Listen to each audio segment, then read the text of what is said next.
And there we are. So welcome everyone to this evening event, our English History and Philosophy Alumni Careers Panel. We really appreciate our speakers giving up their time this evening to share their career journeys and advice with you all. And I hope those who are attending find it of benefit as well. So what I'd like to do first is, again, we know that this is being recorded, but I will turn it off ready for the Q&A part at the end of the session. The way that the event is going to work is that we're going to hear from each of our three speakers, and then at the end there will be this opportunity for Q&A. If anyone does have any particular questions, if you can pop them in the chat, we can keep an eye on that and then give any answers, and they can be directed to an individual speaker, myself, or perhaps the whole panel as a whole. So we are extremely fortunate and grateful to be joined by our speakers this evening. We are joined by Angie Milojkovic, who studied BA English, Literature, and is now a senior account and research executive at Pembroke and Rye, a PR agency. Her talk will be followed by Kate Beasley, who studied history and is now a policy support advisor at the UK Statistics Authority, sorry. And then finally we'll have Laura B, who studied joint honours, BA in philosophy and English, and is now co-chair and co-creator of Arts and Humanities Subcommittee at the university's Policy Engagement Network. As I've said, each speaker is going to have around 10 to 15 minutes to talk about their career journeys. And then after that, as I've said, we will have opportunity for questions. So without further ado, I'd like to introduce our first speaker, Angie. Angie, over to you. Thanks, Julie. So as you mentioned, I'm one of the senior account and research execs at Pembroke and Rye, and we're London-based, right in the centre. So it's really exciting, just the amount of work that you get and the companies that you get to work for and with. And I started with the company actually many years ago in 2018 when I did a 1-week internship or work experience with them. And ever since then, every summer, I just send their CEO on LinkedIn messages. Do you have any summer work that I can do? Do you have it? And it was always no, no, no. And then finally last year, he reached out with the yes, which was really exciting for me. I remember that moment. And what I most enjoy about the job, really, as an overview, is what my degree has allowed me or has equipped me with the skills to perform really well in that job and to progress quite quickly.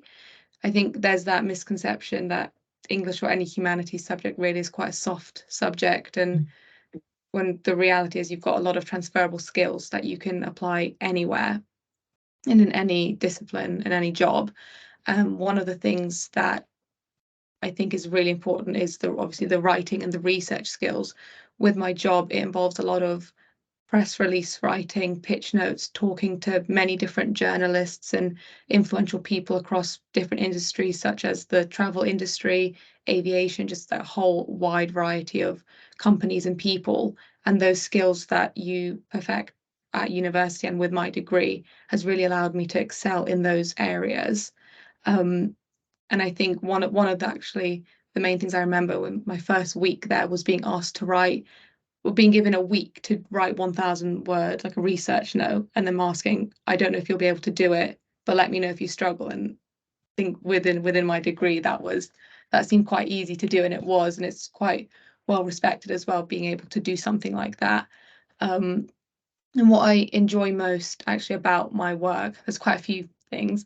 One is the work-life balance, and what we get to work from home certain days and have days in the office, which is nice with maintaining relationships with people, but also having that flexibility and to be able to work from home. And I also like just being able to communicate to different people across different industries and interact with them on different levels, some more closely than others, but being able to see the final result of whether it's a press release, seeing the coverage that certain clients of yours will get is really rewarding. And being able to message journalists personally with requests or sometimes favors which is quite nice, is really great for obviously your clients. I've also been allowed to go to many different trips across the world. I've been to Amsterdam. I went last October.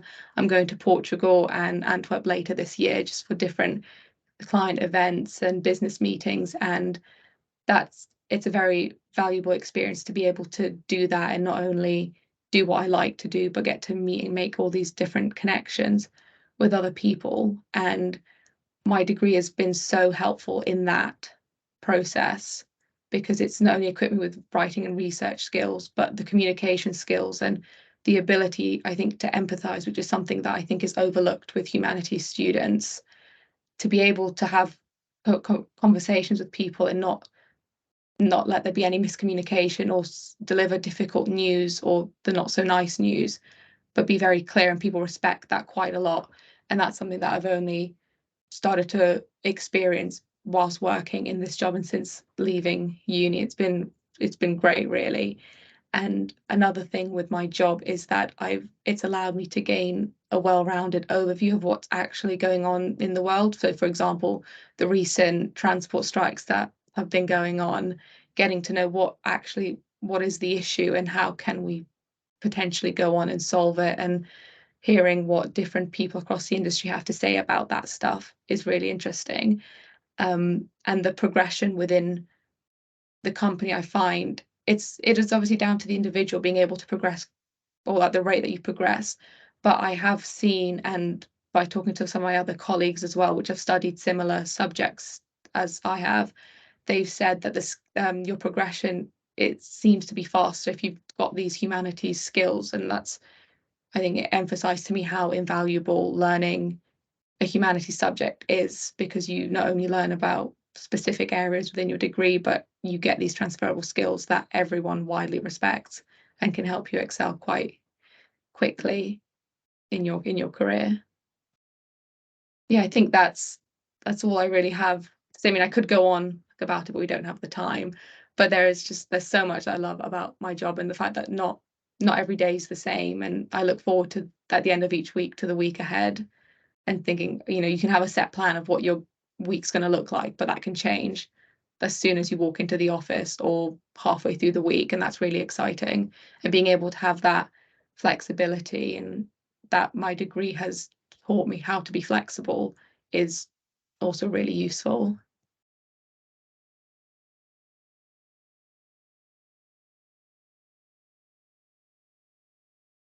Thank you, Angie. It's really lovely to hear, because a large part of the work that we do in careers is really helping our humanities students know about the importance of their transferable skills, and the fact that employers really want them is a key thing that they're looking for, and your degree is equipping you with them throughout your time. I was making notes as you were speaking, so it's really great that you were stressing that. And I think one thing that we can't underestimate in all career journeys is the importance of relationship building. And I think you were drawing upon that, about the empathy skills, knowing how to talk to people, how to read people. Everything comes from relationship building, successful collaboration, getting things to meet deadlines, drawing things to task. It all comes from the ability to effectively communicate and to build that's what I'm looking for, effective relationships to help, achieve mutual benefit. Often people want something, we need something, and it often comes from this kind of like establishing of relationships, and we can't really undersell that. I will be coming to you with questions at the end, but thank you very much. So now I'd like to invite Kate to share her thoughts and journey. Yeah, I mean, firstly, thank you for organising this event, Julie and Naomi and others, and also thanks, Angie. I feel like now I'm going to echo a lot of what you said. But yeah, I'm a policy advisor in the international relations team at the UK Statistics Authority. So you probably recognise it as the Office for National Statistics. We tend to be in the news quite a bit, especially with everything sort of going on at the moment. And I only started in the role at the end of November, so it's only been about 4 months. And I worked in a couple of rogue jobs before university and during university. So I worked in a pharmacy in sixth form and through the pandemic as well, which I think was really valuable experience. And I think anything you were doing during the pandemic you can draw on and use in job interviews and job applications. And then I also did an internship in the summer of my second year with Citizens Advice New Forest, and that was an internship I actually found through the university, and that was so valuable. I absolutely loved it, and I think internships are really associated with STEM subjects, but obviously Angie was talking about hers, and I think there's so much work out there that is valuable to our degrees, and just in general there's so much you can draw from jobs that are useful in future careers.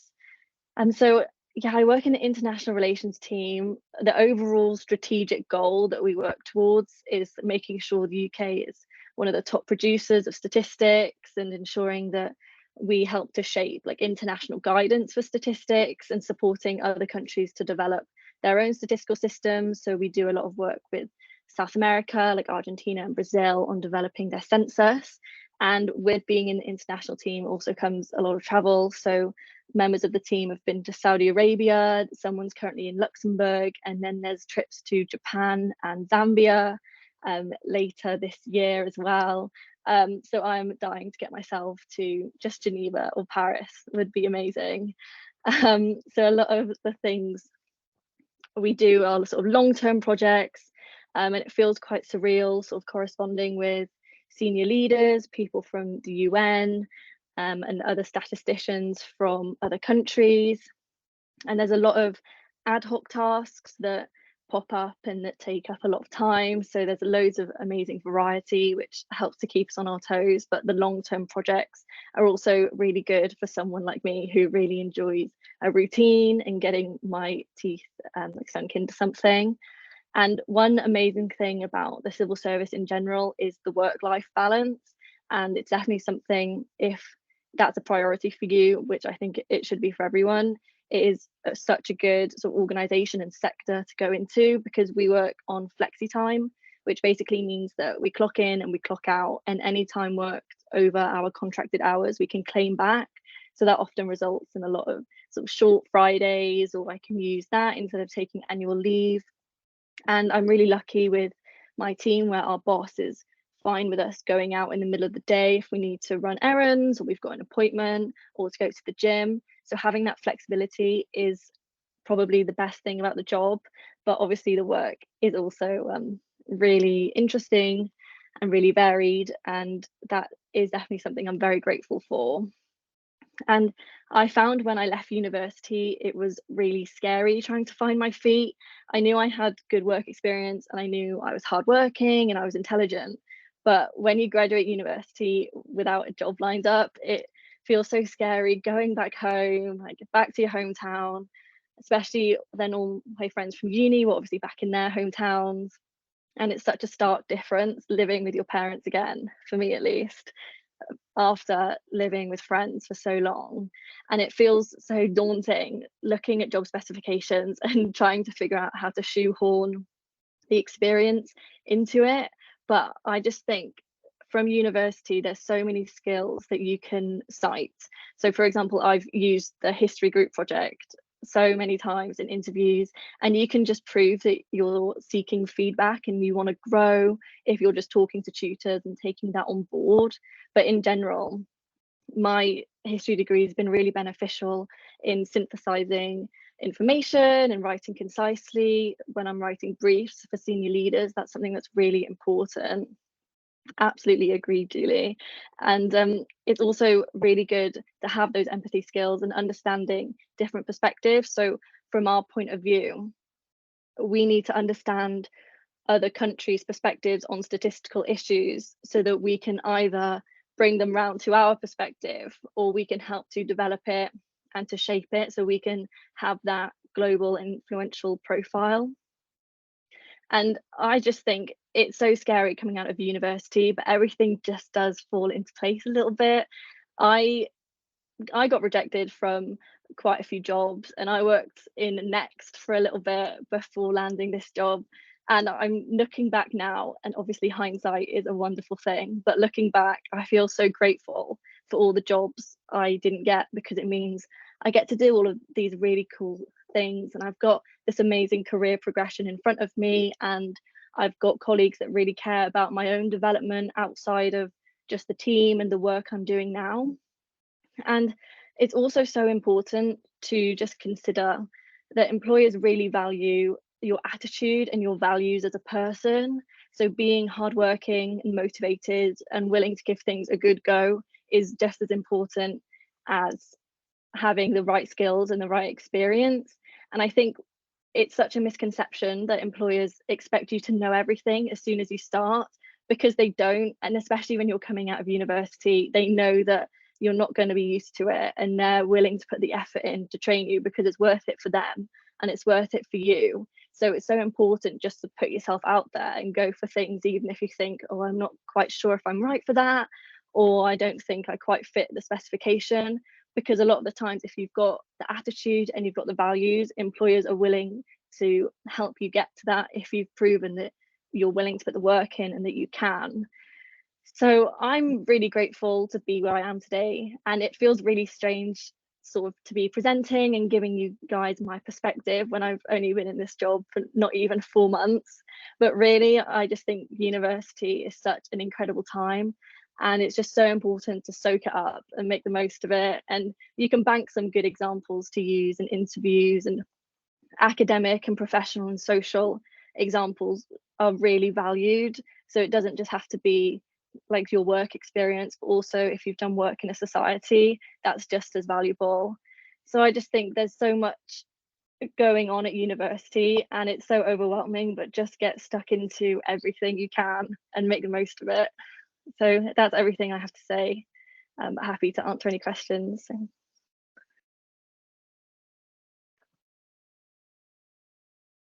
Thank you so much, Kate. I'm literally sat here going, yes, yes, yes.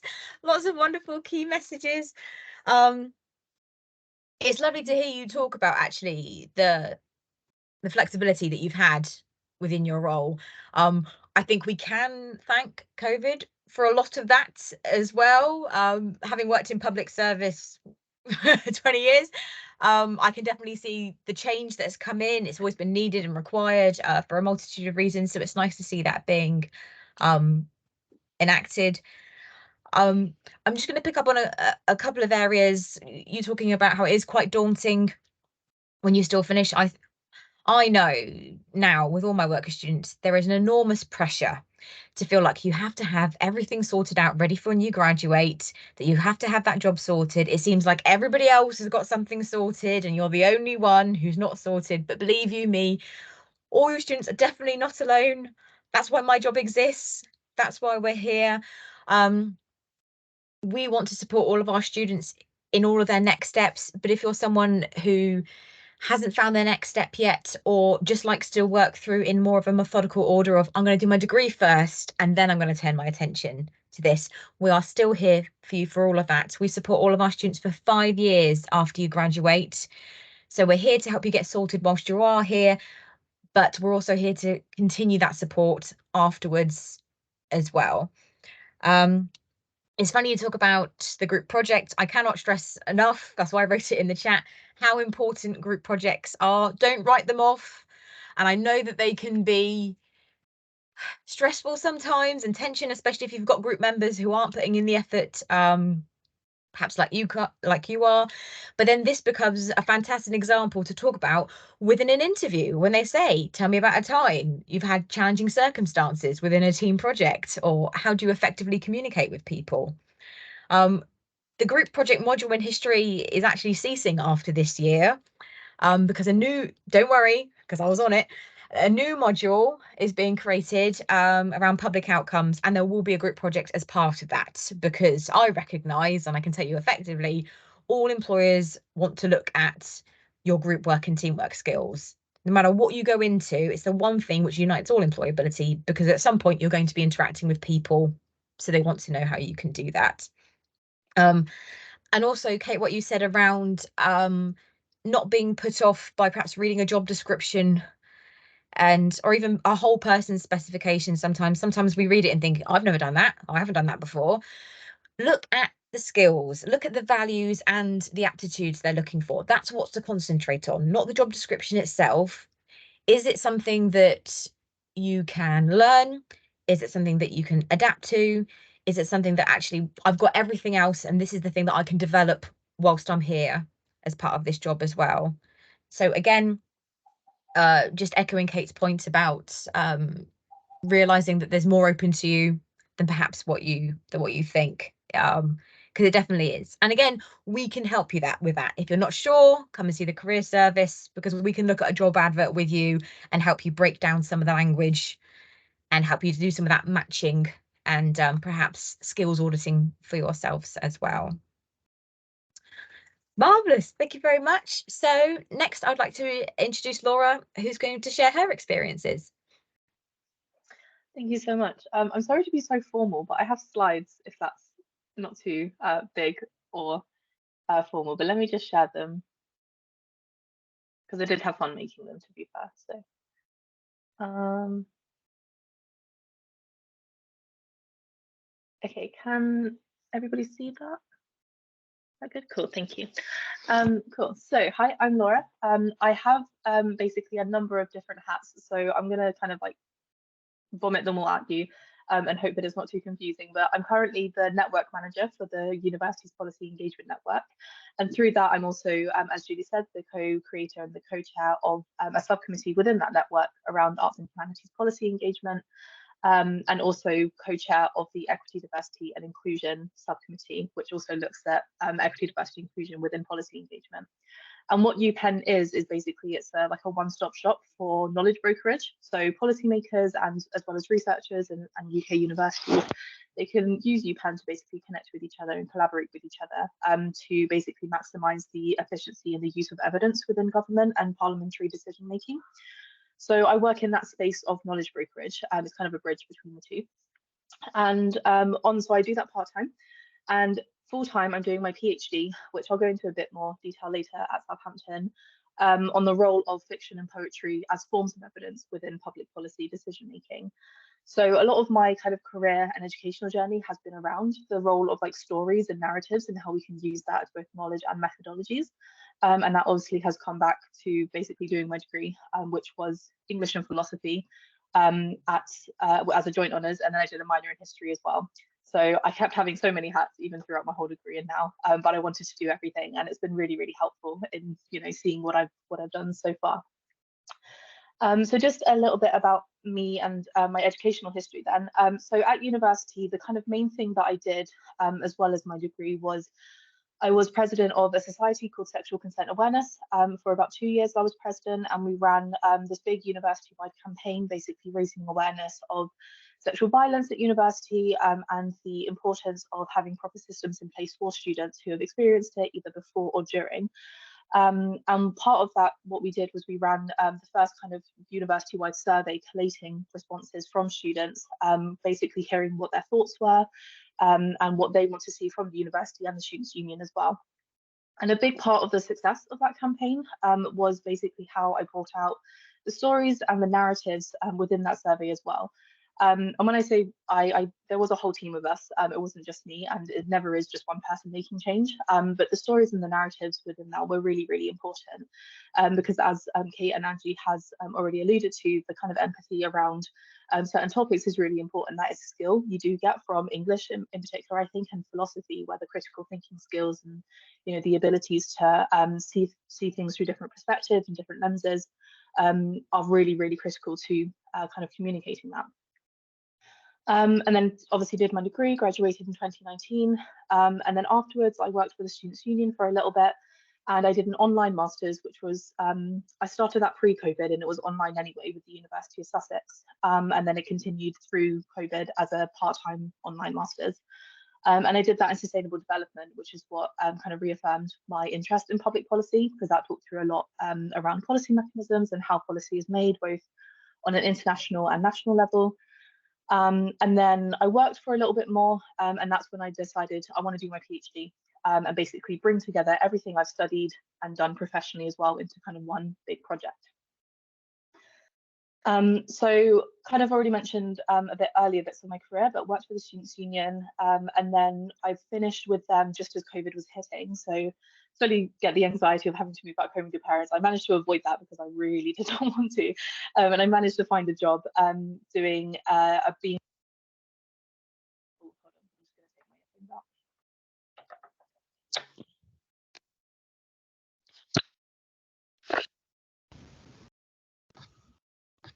Is my sound working? Yeah, cool, thank you. They were just running out of battery. Yeah, I was a program manager for a program called Engage for Change, which was a program for Cambridge University students basically wanting to learn about environmental activism. And again, within that, my contribution to that program, which was already pre-existing, was I brought in all of the skills and knowledge I had about the importance of stories and narratives, and how important that is when it comes to change making. There's an academic called Paul Carney, which I can send to Julie afterwards if people are interested in this kind of area, who talks about the skill of story making when engaging with public policy from your research.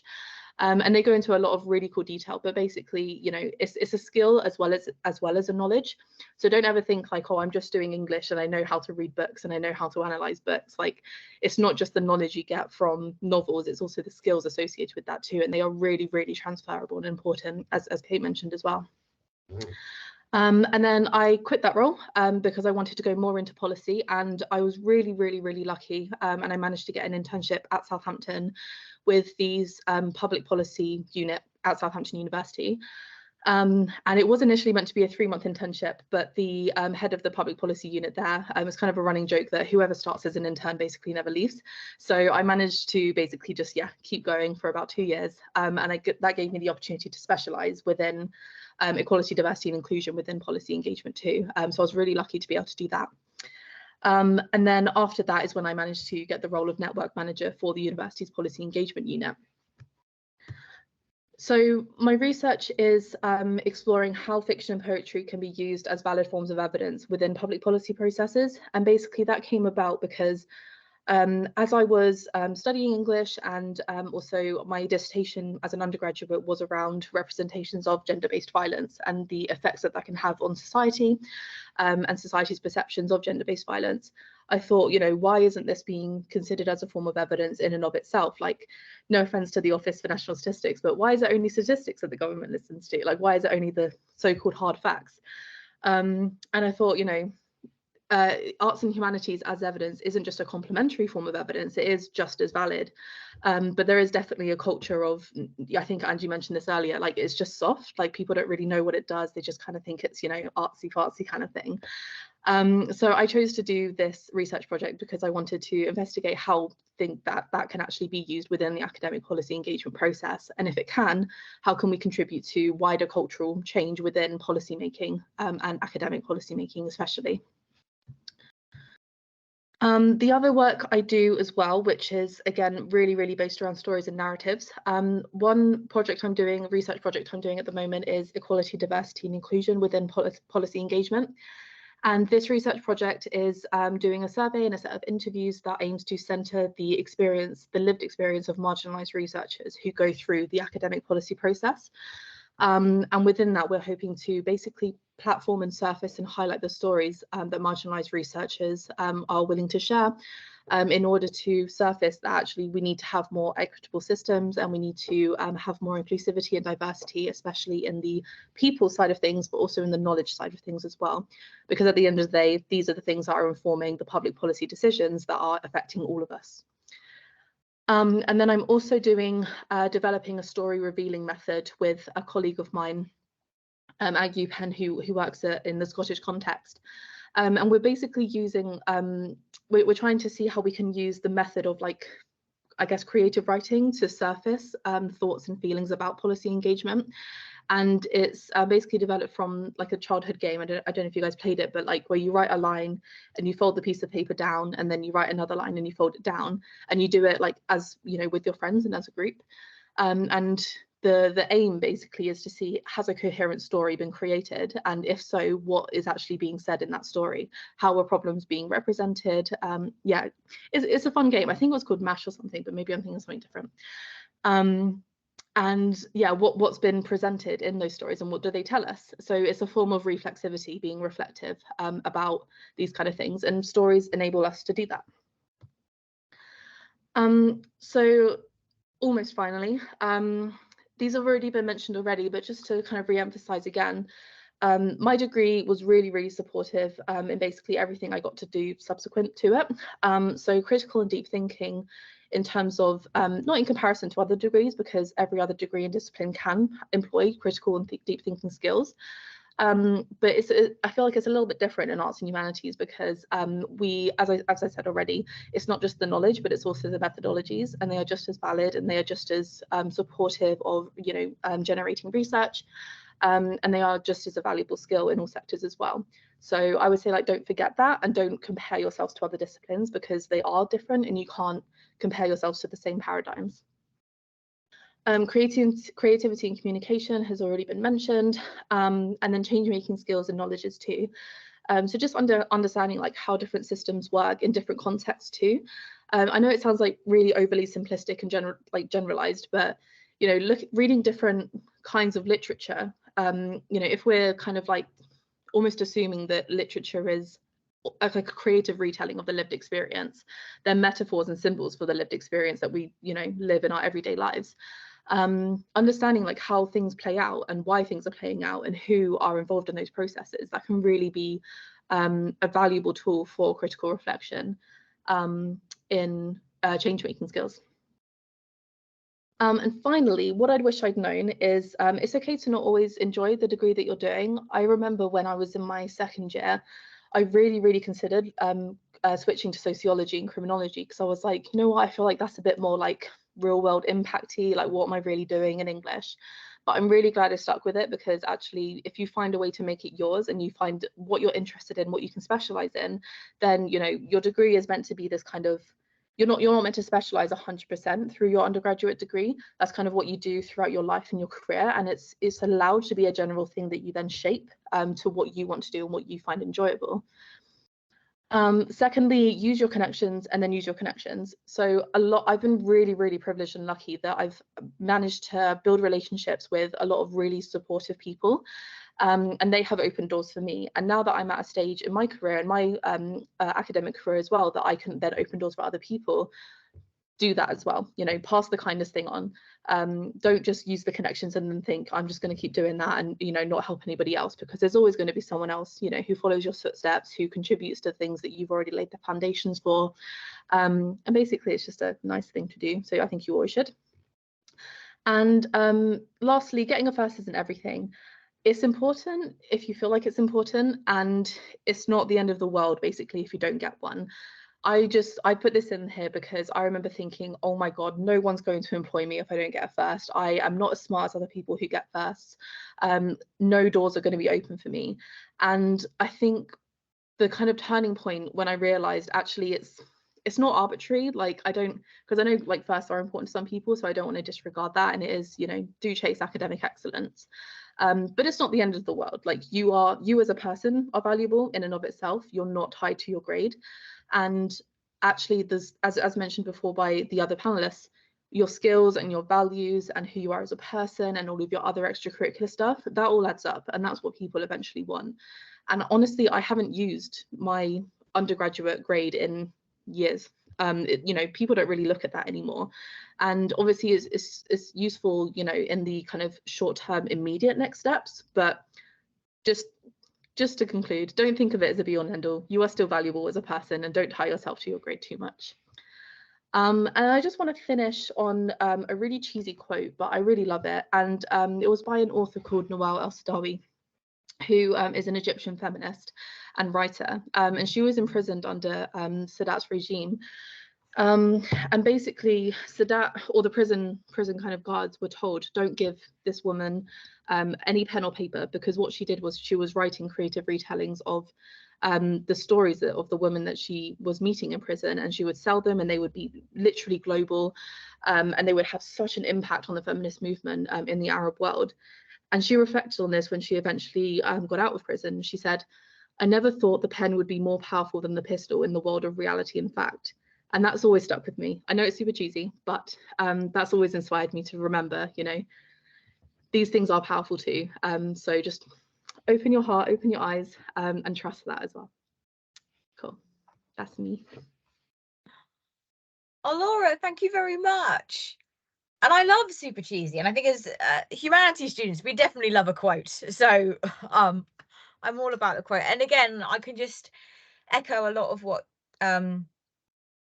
you were saying, especially about not comparing your discipline to other disciplines, or indeed your experience to everybody else's experience as well. Again, it's going to sound cheesy, but we are on our own journeys, and actually we all have our own USPs and skill sets that were coming in.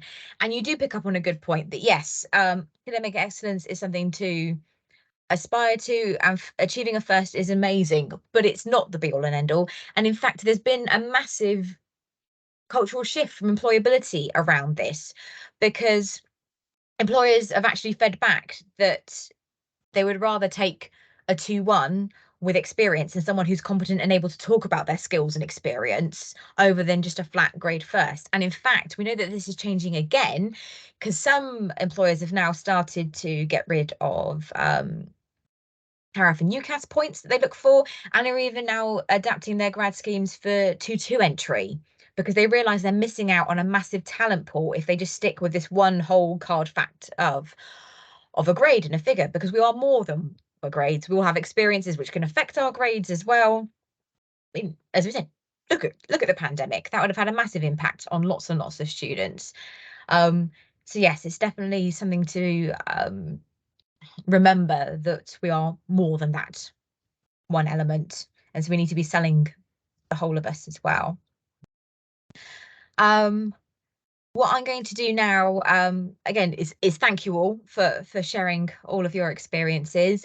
I am going to stop the recording now, because we'll enter into Q&A. So if anyone does have a question, I will be, or we can look at it on the chat. Please say who it's addressed to, or if it's open to the whole panel. So yeah, I will stop our recording